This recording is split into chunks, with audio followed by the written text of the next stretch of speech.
So if we're in a time of birth pangs on a pregnant woman, not the end yet, but birth pangs, where trials come one upon the other, upon both the church and the world. And where the church is concerned, it's purging and cleansing everything that can be shaken to make room for a kingdom that cannot be shaken.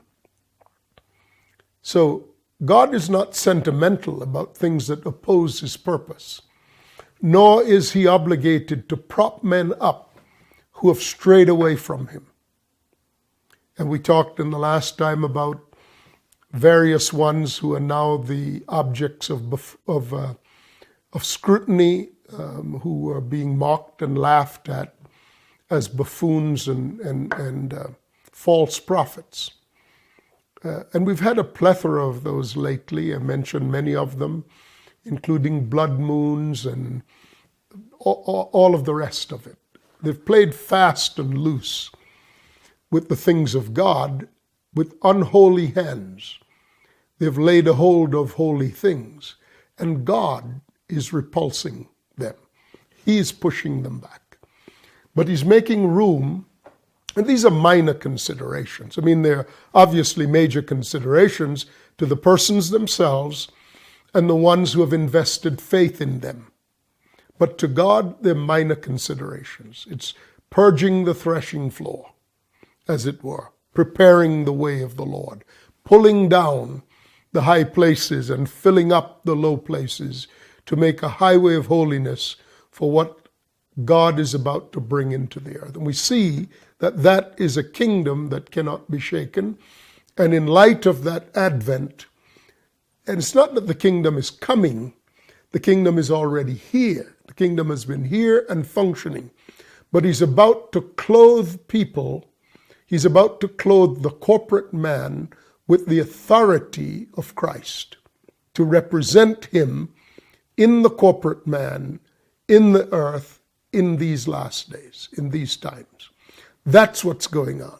So you could focus on the trials that will engulf the earth, and you can focus on the hardships that are the direct and proximate result of these trials, and the way that the earth's systems are going to be reconfigured from its financial, economic, trade systems, political systems, and the like, which are all the subjects of the scriptures.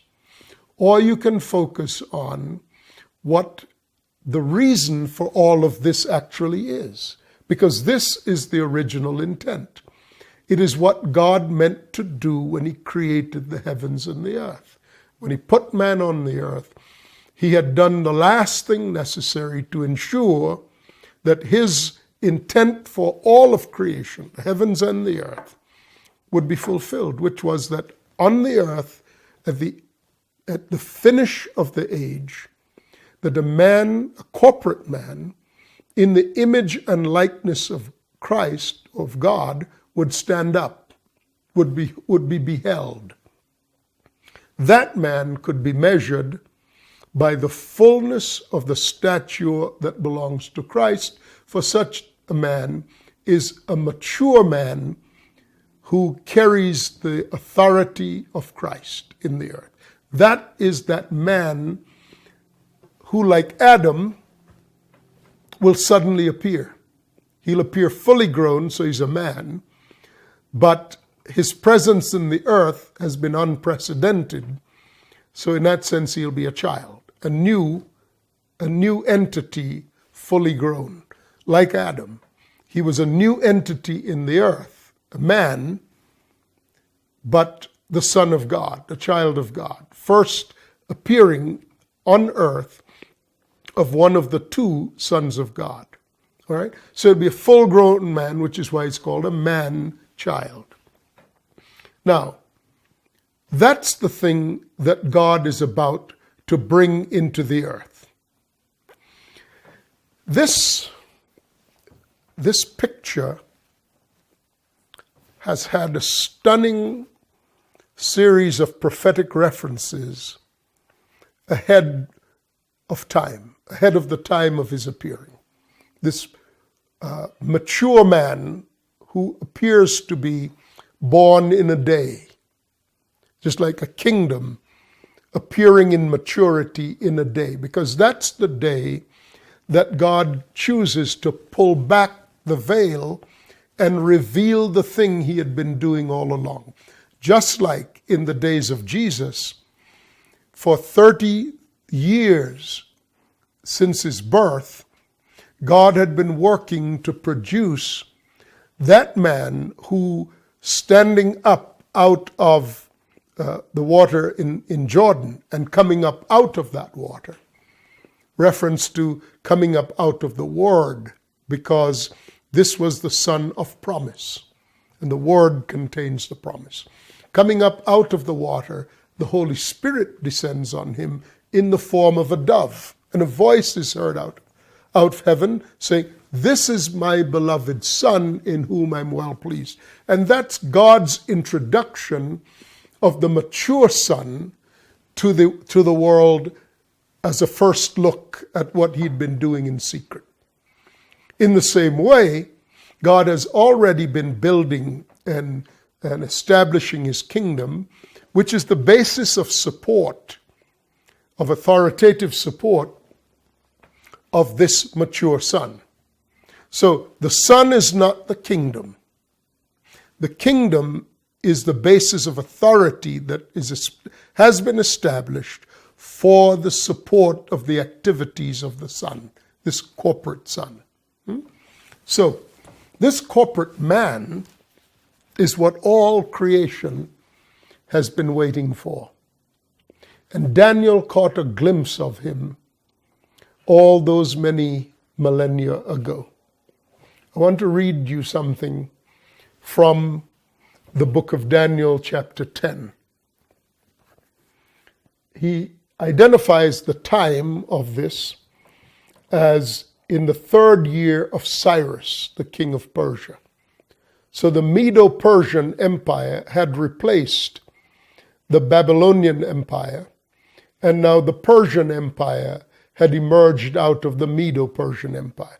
And the progression is seen in Daniel's writings. He writes some things like in the 1st year of Belshazzar, who is the last king of the Babylonian Empire.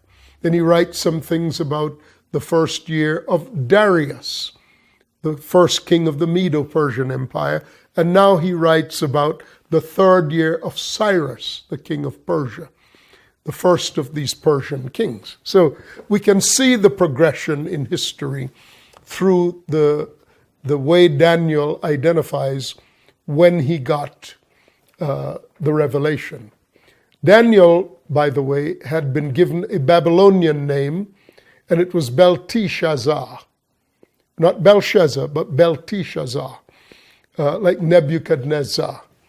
In fact, it was Nebuchadnezzar who gave him that name after he survived the night in the lion's den. He was called Belteshazzar. Now, this is said about the message. Pay attention, please. The message was true, Daniel said, but the appointed time was long. The appointed time was long, and he understood the message and had understanding of the vision. This is different from many of the other visions that are recorded in the book of Daniel. And Daniel is known for having these incredible visions written down throughout the story of the book of Daniel. So here is the build-up to the vision. But its appointed time. The message is true, but the appointed time, the time when the message will become revealed, is long, far into the future. Because indeed it was a message for the end of the age. In those days, Daniel said, I was mourning 3 weeks. In other words, he was in a state of deep contemplation and fasting, frankly. I ate no pleasant food. No meat or wine came into my mouth, nor did I anoint myself at all, till those 3 whole weeks were fulfilled. On the 24th day of the first month of the 3rd year. Now, these things are highly symbolic. 24 is the number of government. Government. You read about 12 and 12. And in heaven, there are 24 elders. So this is a story about something that relates to the government of God. It's the first month, so it defines the course of the year, as it were. And in a way, it refers to that time that would come a long time hence. At the beginning of that time, there would be some issue of God's government being brought into the earth. All right? I was by the side of the great river, which is Tigris, and I lifted up my eyes and looked, and behold, a certain man clothed in linen, whose waist was girded with the gold of Opah or Upaz, which was a region known for fine gold. His body was like beryl, his face like the appearance of lightning, his eyes like torches of fire, his arms and legs, or feet rather, were burnished bronze in color, and the sound of his words was like the voice of a multitude. This is what Daniel saw about this man. And I, Daniel, alone saw the vision, for the men who were with me did not see the vision, but a great terror fell upon them, so that they fled to hide themselves. Therefore, and that reminds you of book of Revelation, how they fled from before the face of the Lamb and said, hide us from the face of the Lamb. But I'm ahead of myself. Therefore, I was left alone when I saw this great vision, and no strength remained in me, for my vigor was turned to frailty in me, and I retained no strength. Yet I heard the sound of his words, and while I heard the sound of his words, I was in a deep sleep on my face, with my face to the ground. Suddenly, he said, a hand touched me and lifted me up. I stood, and so on. But that's all he said about that vision until later in the chapter.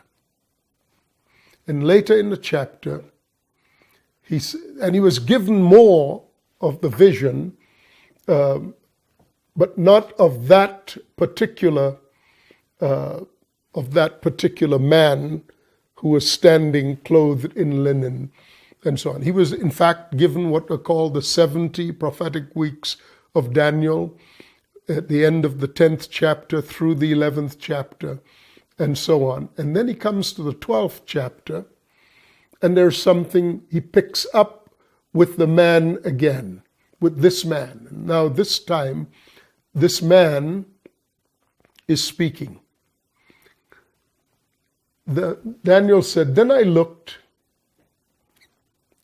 and there stood 2 others, one on this riverbank and the other on that riverbank. This is Daniel 12 at verse 5. Verse 6, he goes back to the man clothed in linen, who was arrayed and looked like he was splendid. His splendor was a golden splendor. One of the 2 men he saw on one riverbank and the other riverbank, the river being Tigris. And this man, by the way, was standing above the waters, which is the point of him arising out of the water. In other words, this is the man promised. All right? Then I looked, and there stood two others, one on this riverbank, and one said to the man clothed in linen, who was above the waters of the river. And Jesus, when he had come up out of the water, that's when he was declared to be the Son of God, and he was led by the Spirit into the wilderness. Now he's prefigured, standing above the Tigris River, not the Jordan, but the Tigris. And he's prefigured as one clothed as magnificently as he was. And to him, these two others, presumably angelic figures, said to him, "How long shall the fulfillment of these wonders be?" Because in the intervening period, these wonders had been spoken of as things that would happen at the end of the age. So they turned to him and they said, "How long will it be?" Because he apparently was unlike the other two on the other side, and inasmuch as he affected Daniel by literally causing him to lose what measure of strength was in a natural man's body.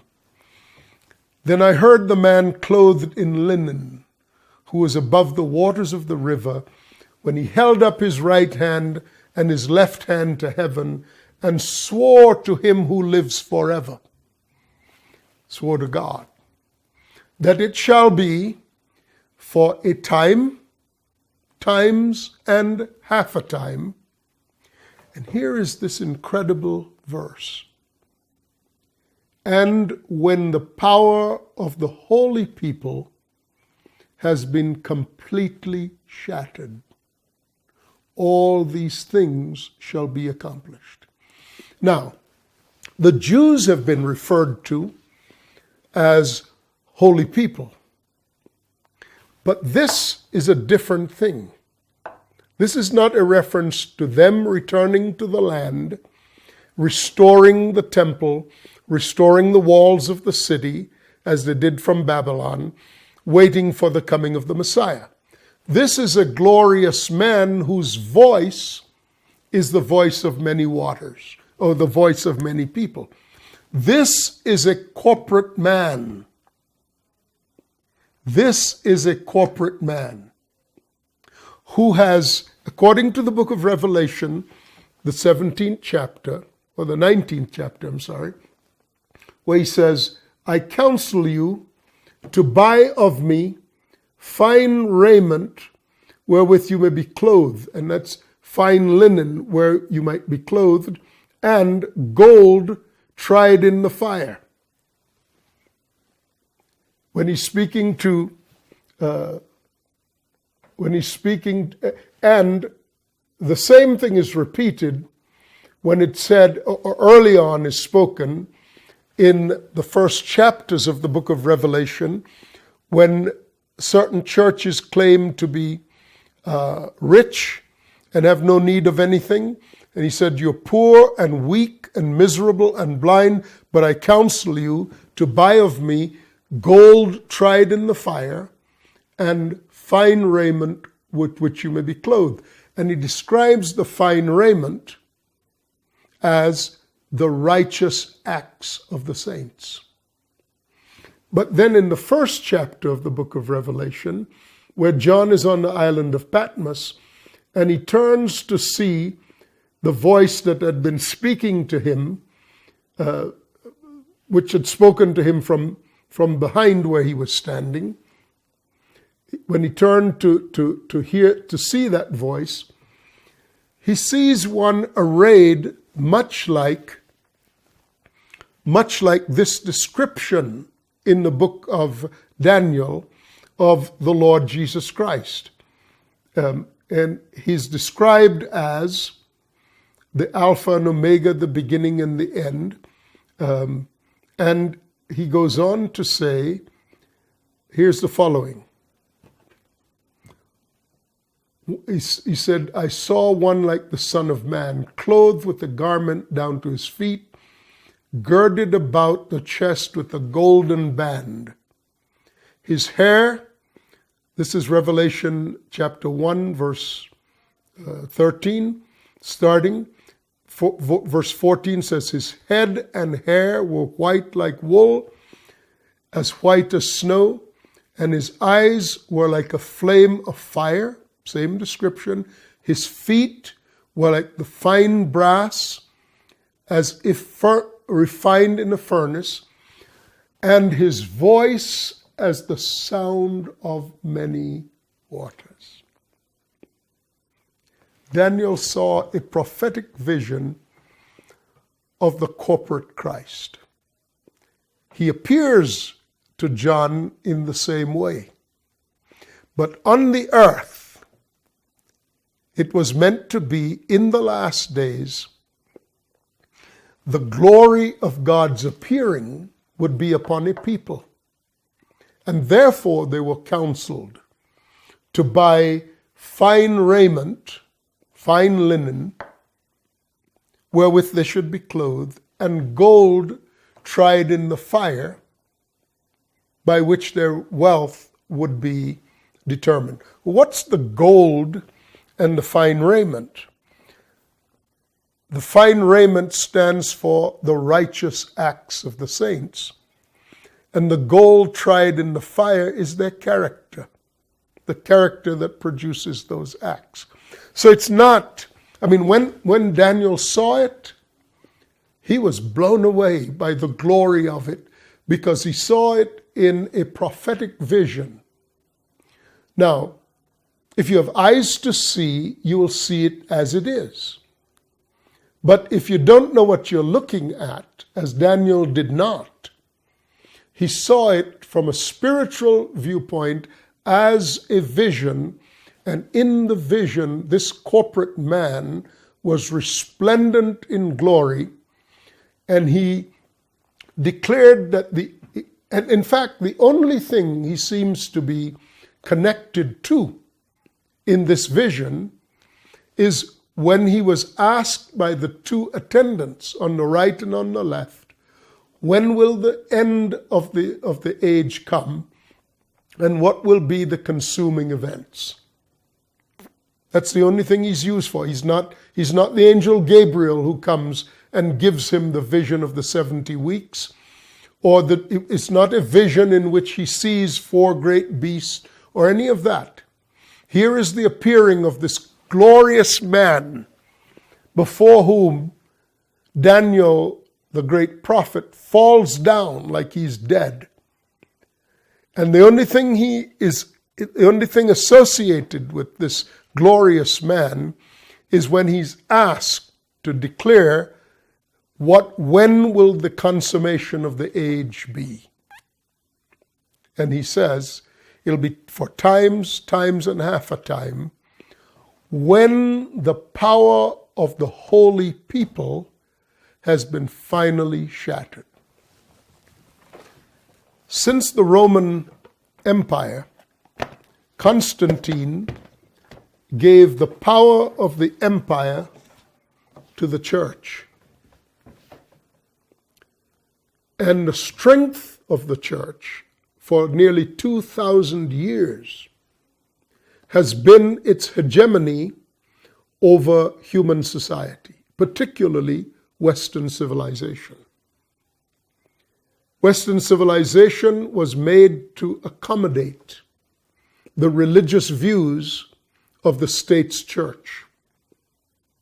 And it's held things back, held things in check, but only insofar as it continued to perpetuate the goals of the church, which was simply to have power and authority.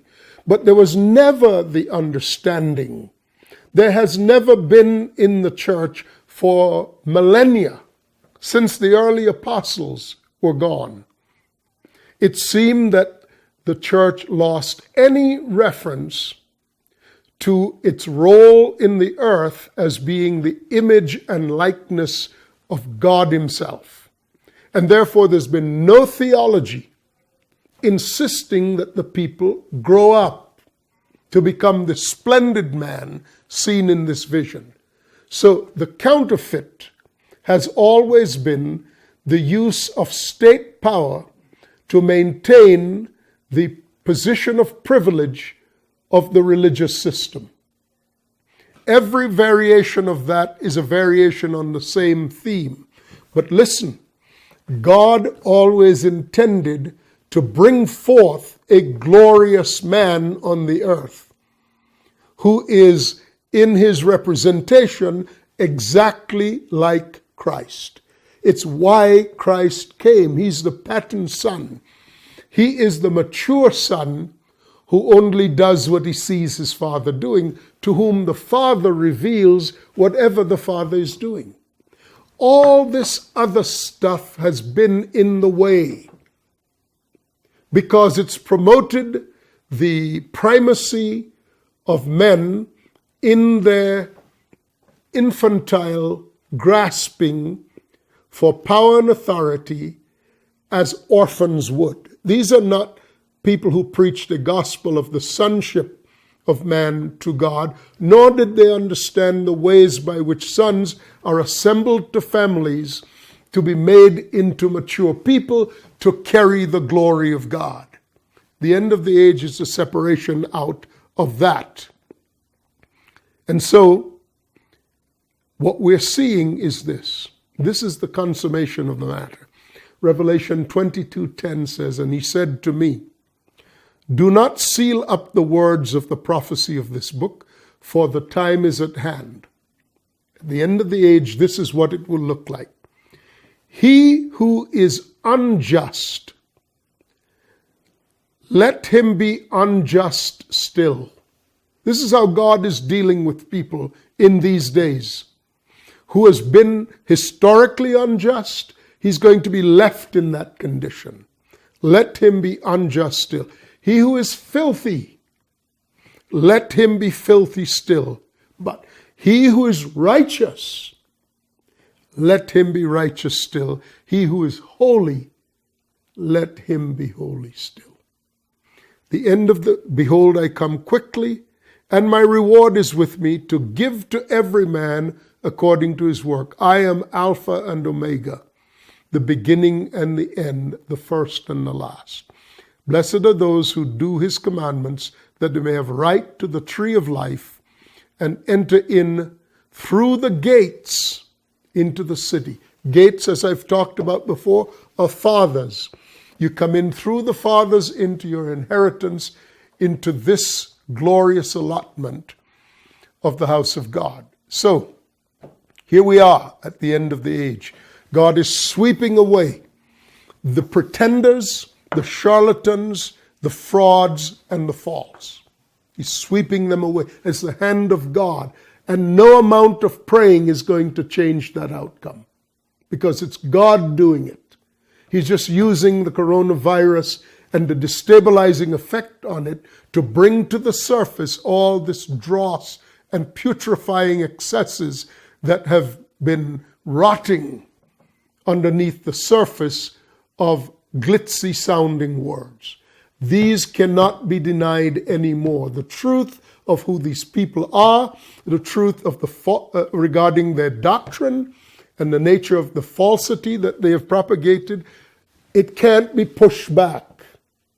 It can't be pushed back. This is not a time for you to say, we need to be gentle with our brethren.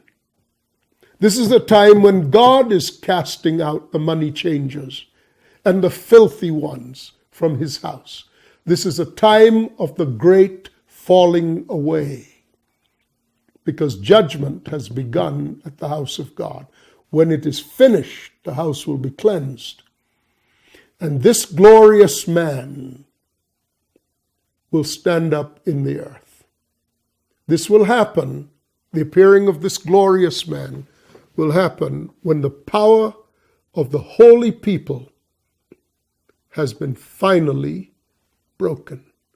The earth is going to turn against the church. And these charlatans will scatter like leaves before a strong fall wind. What's left in place will carry the glory of God and will demonstrate the economy that comes from heaven and how sufficient that economy is for everything that is necessary for life and godliness. You know, the end of the story is how all the kingdoms under the earth, all the kingdoms on earth, were brought under the domain of Christ. That's the next great age that is coming, when upon his return, he will rule over all the nations. But in the meantime, he's taking a people to himself out of every tribe, tongue, language, and nation. And he's forming them into, and that's what he's doing now, into a royal priesthood and a holy nation. The appearing on the earth will be so resplendent as to be viewed as a man clothed in fine linen, whose appearance in the earth is golden. The corporate man, the head and the body as one. The appearing of the Lord Jesus Christ in his house. What an incredible vision. What a time in which men should live.